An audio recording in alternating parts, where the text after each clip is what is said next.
Hey y'all, it's me. I got a big wholesale supply order. Um,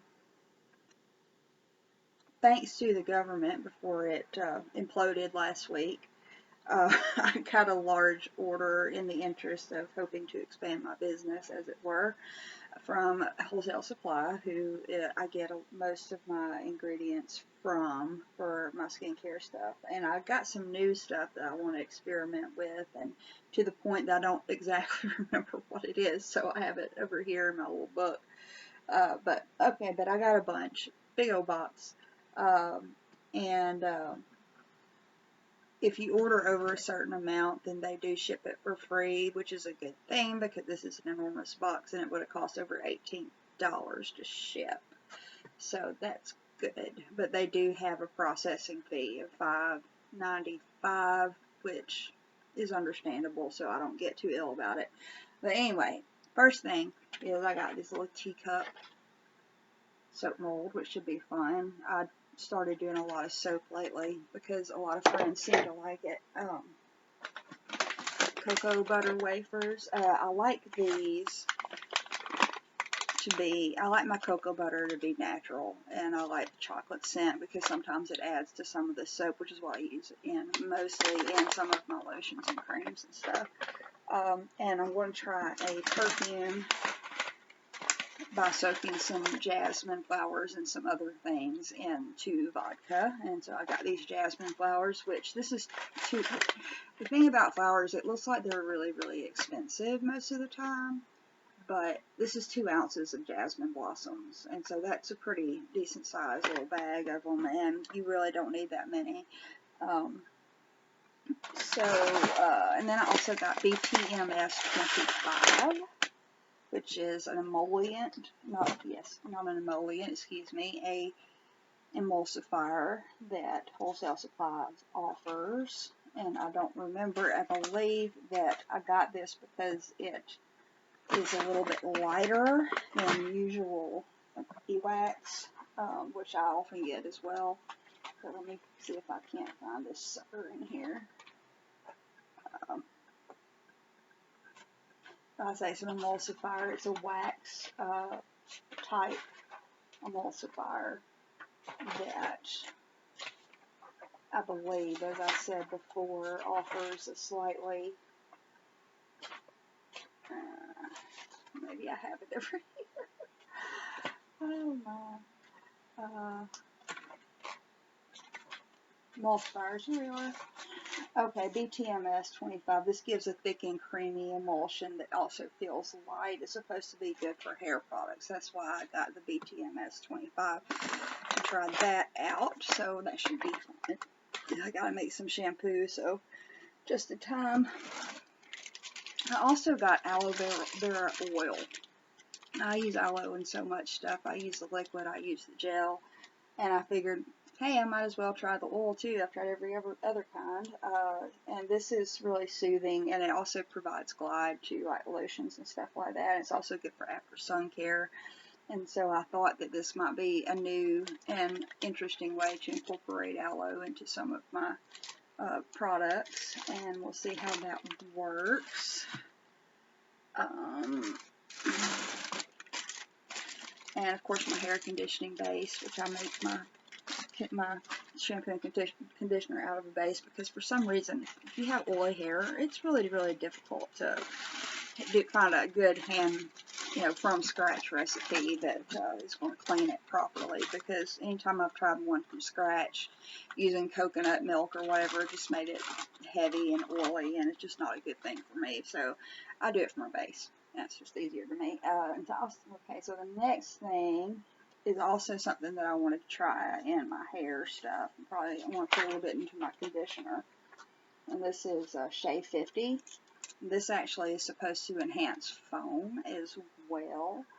And this is a way you can incorporate Shea products into your hair products without it being too oily, because Shea really, it has a very low comedogenic rating, but when you use Shea butter, it's just too thick sometimes, especially for your hair. So I'm going to try this, see how that works.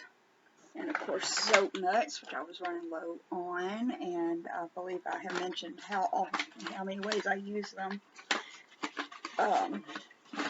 I haven't convinced my fella yet that it works, but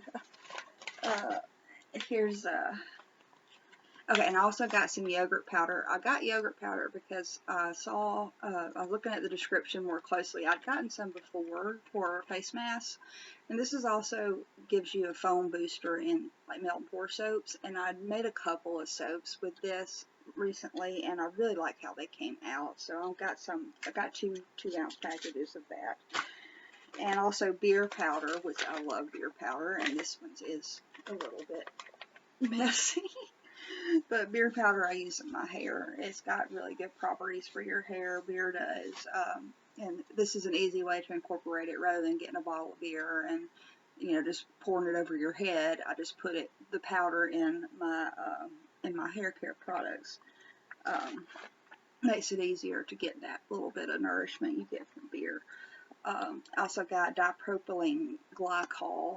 This is a new one that I want to try. This is actually is a little bit of a humectant, and it's also used to make incense, to keep the scent on there. And I was kind of hoping that I could not only have this extra humectant, but to also might hold the fragrances a little bit better in my lotions and things. So we'll see what happens with that. Glycerin, which y'all know what glycerin. I make a lot of different extracts and things out of glycerin for pretty much I use one in pretty much everything that I make. And then Bubble Up, which is another bubble foaming booster that I like to use in my shampoo and in my shower gels and things like that. And I got so much stuff. I'm so bad. I was so bad. Before certain events in my life would have rendered this impossible. But I also got macadamia butter, which this is, I think it was this, I don't remember what kind of oil, but they like kind of incorporated some macadamia carrier into some other type of oil to create this butter. And I got this because it provides slip and glide, and it absorbs quickly, and it's going to be really, really light. And that's something that I have a problem imparting into some of my stuff, is that glide. And so I'm going to try this in a few of my lotion recipes, maybe a couple of body butters, and see how that works. And I think this is another, oh no, this is head to toe lotion. I do lotion, I make a lot of lotions from scratch, but I like to use bases when I just want to focus on the scent. And so I like to use, I haven't used this base yet, but it should, but most of Wholesale Supplies bases are pretty nice. And so that's just a quick way to make a few bucks with some scented things. And I got so many fragrance oils, y'all. It's a little bit ridiculous.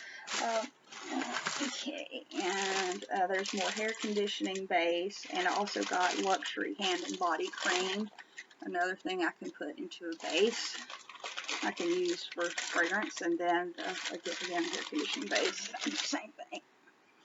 I also got 3 different melt and pour bases. I got the I always get the premium kind or the detergent-free kind because they're all the same price, whether they be the basic or the premium. They're all the same price for the 2-pound soap, melt and pour soap trays.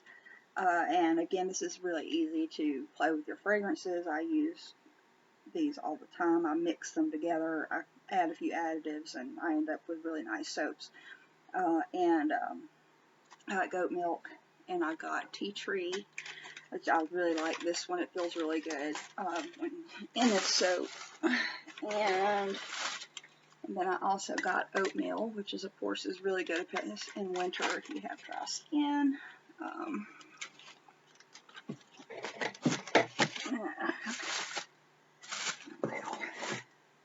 Got a few little baggies of things. Okay, and I also got, and there's another thing, yogurt powder, and I also got these sodium cocoa sulfate noodles.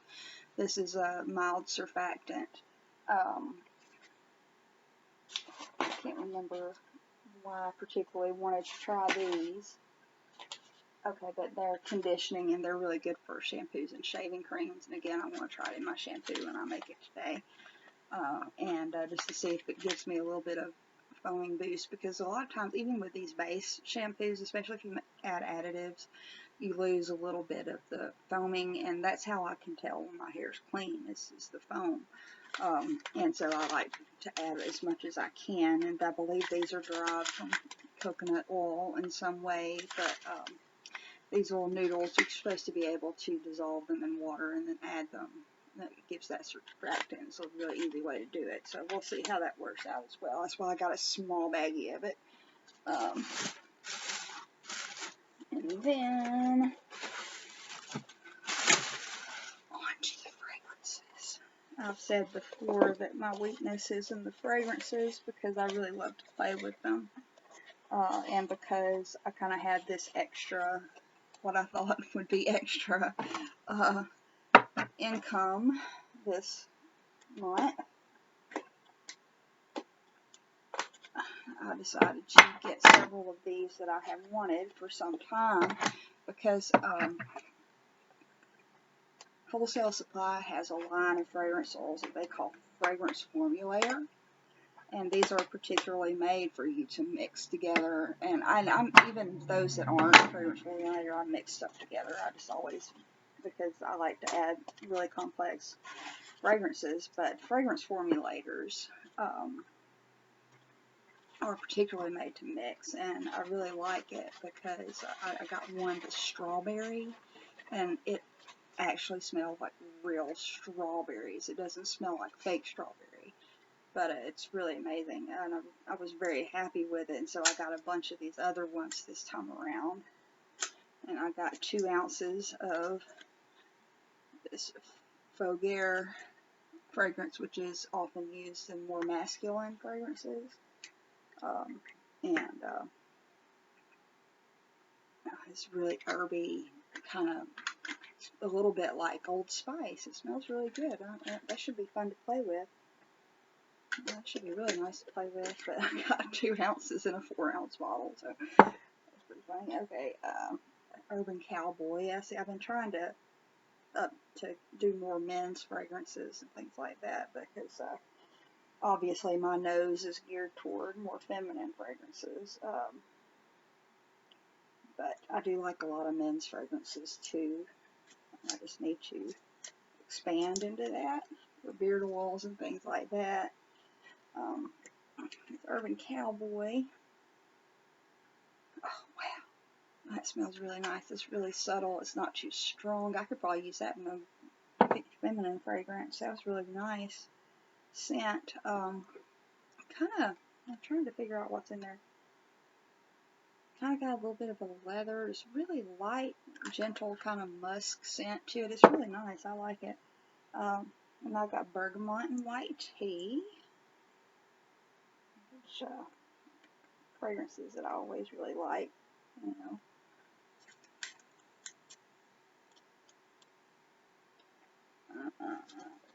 Bergamot, of course, being a citrus. It's the same stuff you get in Earl Grey tea, and that smells really, really nice. Nice and clean. Good clean fragrance that I can add. And I've got an orange fragrance oil.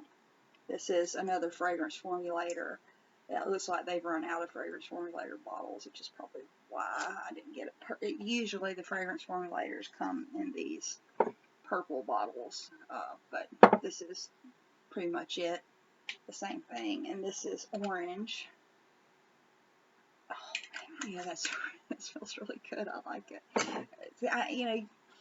I use a lot of essential oils, especially for these more simple fragrances. But the thing is with essential oils is, number one, they're much more expensive. And number two, it takes more to get the scent out sometimes, depending on what the oil is. And I just find it's easier to use a fragrance oil. It's easier to blend it in some cases as well. Oh, and I got some tea tree essential oil. Of course, everybody needs tea tree. That's a necessity of every medicine cabinet, in my opinion. But I put it in so many of my recipes. It's ridiculous. I got so many fragrance oils. It's kind of silly. It's kind of silly.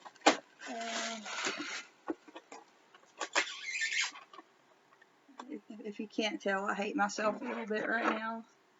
It's alright. I'm hoping to turn it all into cash money. We'll see. I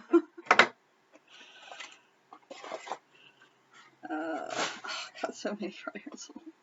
Okay, and I got Amber, another fragrance. I got a bunch of the fragrance formulators because I like them so much, and in the interest of making simpler blends sometimes for soaps in particular. I just actually came up with an idea for like a 2-note kind of line of fragrances. And the Amber is really, I like the Amber, it's nice, it's really soft, not too, you know, in your face. I got English Tea Rose. I've already got multiple different types of rose, but as you well know, there are several iterations of rose fragrances. And, let's see where this one lands. And that's like a good classic, like greeting card rose scent. And that's nice. I was hoping for that.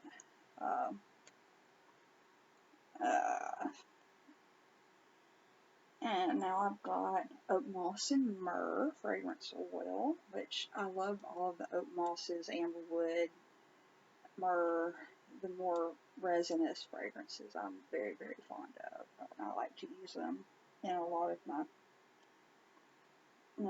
my fragrances because they kind of blunt sharper scents and kind of warm them up a little bit, and I tend to prefer warmer scents than to cooler scents.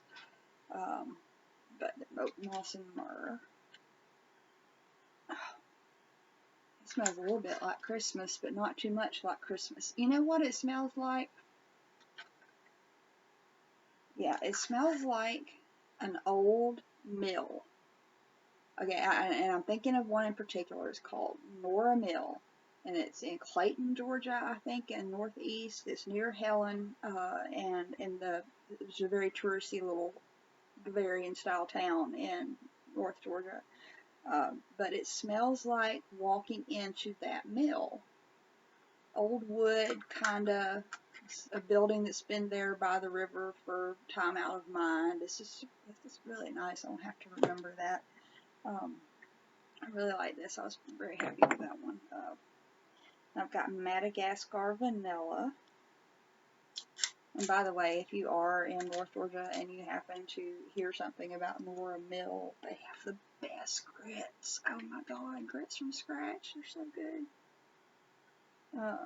The vanilla is nice and sweet. It's kind of like a flowery kind of vanilla, which will be fun to play with. I got an orange clove low cost fragrance oil, which I don't really get because it was pretty much the same price as most of the others. But alright. Orange and clove. Of course, I use orange and clove essential oils a lot for fragrances. But again, you know, they're more expensive. You need more. So, you know. Oh, it smells like Russian tea. Oh, wow, it smells great. It smells like Russian tea. And lavender fragrance formulator. Again, I've been using essential, but I want to see how I do with these fragrance oils. This is the fragrance formulator lavender.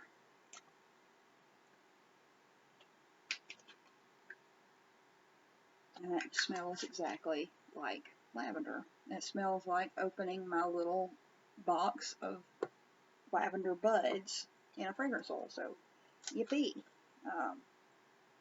The vanilla fragrance formulator, which I use a lot of vanilla scents. I never would have thought that I would, but it does. Oh, whew, that's like a French vanilla. But it's nice though. If I want a subtle one, I'll use an essential oil. If I want more of a vanilla scent, I'll use this. But this is another fragrance formulator, vanilla, which it smells a little bit more like French vanilla, like a sweeter vanilla. But it's actually kind of nice, and I think it will go well with, yeah, it's got a little bit of a musky to it too. So and I like vanilla. Like I say, I never would have thought I would use a lot of vanilla because I never really liked it heavily in fragrances. But it's really good to smooth out the scent too. It's kind of a good balancer. So I use it, and it is a base, which you need good base notes because that's the scent you're going to be stuck with most of the day. And the last one is an ozonic, which an ozonic. I was really happy they have this because an ozonic fragrance is, like that water, fresh rain, waterfall kind of scent, and you can add that to any number of other fragrances and make it work. And smells like a waterfall. That is nice. Yeah, I'll definitely be using that a lot too. But anyway, that's my enormous wholesale supply haul, and I apologize for this being so long. But I'm really happy with what I've gotten. Let's hope that I can turn it into some extra money. Yeah. So, any questions, post them about the things that I use and how things turned out. And hopefully I'll be able to start doing demonstration type stuff at some point in the future. And yeah, take care, y'all.